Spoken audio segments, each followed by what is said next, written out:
Hi friends, Dr. Ramadevi Papalu here, your fertility specialist. Today I am going to discuss about all details about laparoscopy. Laparoscopy is a keyhole surgery, minimally invasive surgery we call it. Here the telescope is passed through the umbilicus with 1 centimeter incision.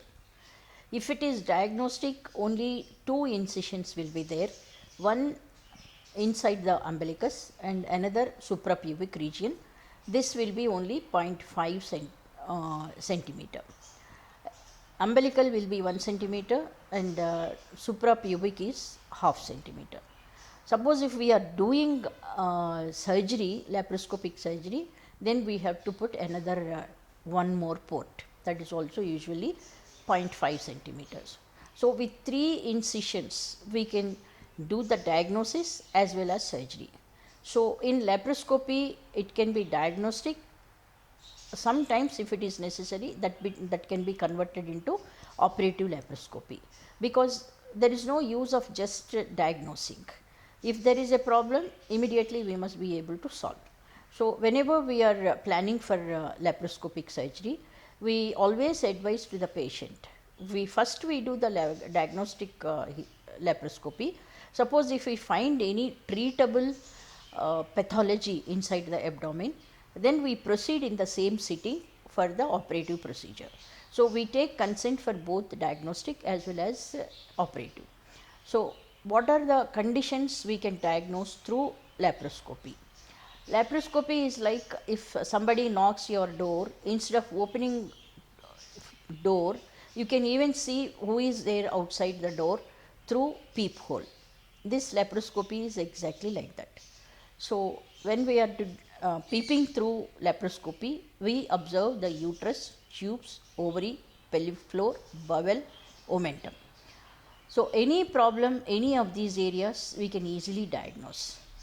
Coming to the uterus, uterus is normal size or bulky or any fibroids in the myometrium, that is intramural fibroid, or any fibroid into the peritoneal cavity, that is subserous fibroids, or at the fundus, if the fundus is smooth or arcuate or septate. These things we can identify by observing the fundus. And adenomyosis, if there is any adenomyotic nodules, that we can identify. And retroverted or anteverted, we can know through laparoscopy. And coming to the tubes, the normal length of the tube will be around 10 to 12 centimeters. The part which attaches to the uterus is called isthmus, and the lateral part is called the ampullary. Isthmus is very narrow, about 2-3 millimeters size, and ampullary is around 5 millimeters size. So whether the length is normal or not, suppose if there are any infections, there will be, instead of a straight rope like thing, the rope will be up and down like a wavy pattern, that we call as a kinking. Whenever there is a kinking, there may be collection of the fluid, we call it as a sacculation. Because even if the muscular layer of the tube is also involved, these sacculations will occur. If there is only mild infection, only endothelial damage is there and muscular wall is not involved, through laparoscopy we cannot identify this damage. Only endothelial damage we cannot identify. Especially if the infection is little advanced, involving the myometrium muscular layer of a tube, then we will be able to know there is an infection. Whenever there is an infection, there may be sacculation, there may be kinking, there may be redness, there may be adhesions. Adhesions may be between the bowel, abdominal omentum to the tube, or to the uterus or to the ovary. It can be adherent anywhere. So adhesions is one indication for infection. Suppose even if there is an endometriosis also, there can be adhesions, but appearance of the endometriosis is different.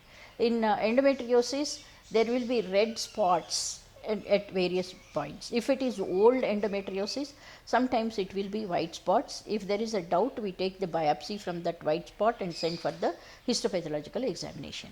So endometriosis can be identified, length of the tube will be identified, whether there is a kinking, sacculation, dilatation, hydrosalpinx, anything the tubal problem we can identify. Especially fimbrial end, if there is an infection, fimbria becomes thick, short, and adherent to each one another, the fimbria. So this kind of an fimbria cannot catch the egg once there is an ovulation. So if there is any endometriosis, especially endometriosis is very common on the uterosacrals, that is the ropes that holds the uterus in the posterior side of the uterus. So this uterosacrals, whenever there is an endometriosis, most of the time ovaries will go and attach to that uterosacrals, like the uterus is in the middle and the ovaries will be tied in the posterior aspect of the uterus, like your hands are tied in the tied to your back.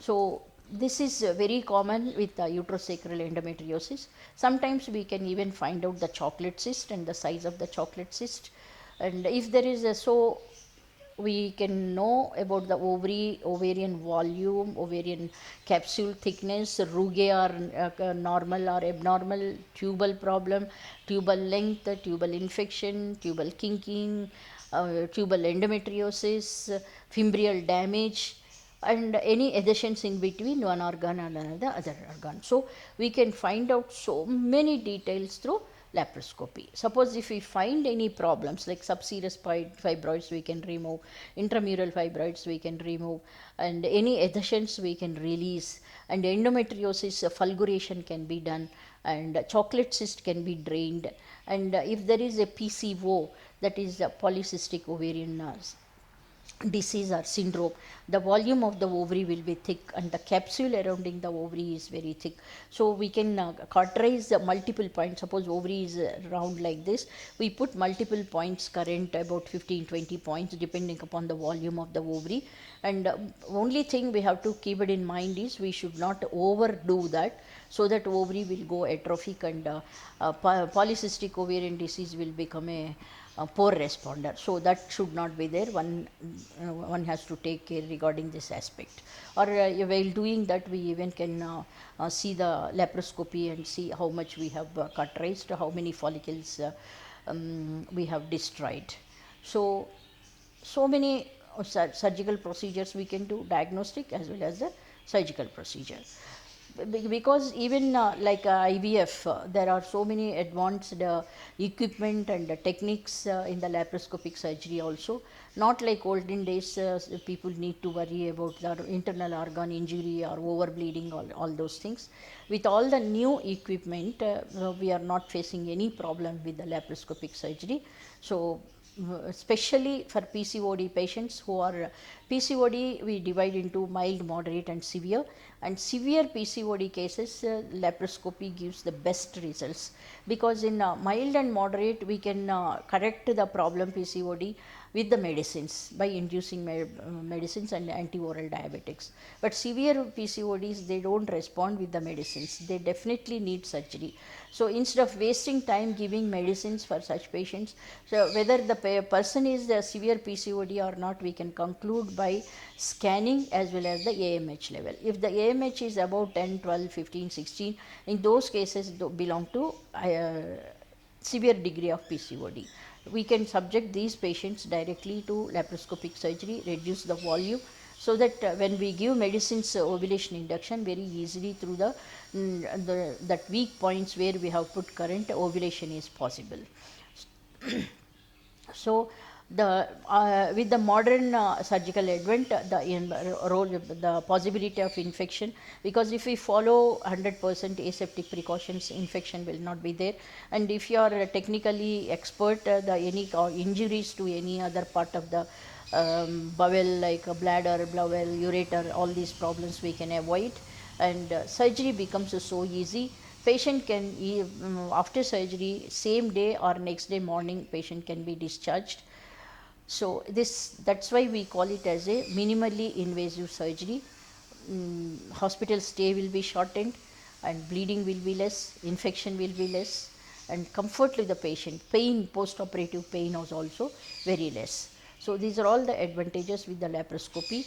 It is both diagnostically and operatively. For infertile patient, laparoscopy is a blessing. Any doubts regarding laparoscopic surgery, either operative or diagnostic, please write in your comment section. I will get back to you.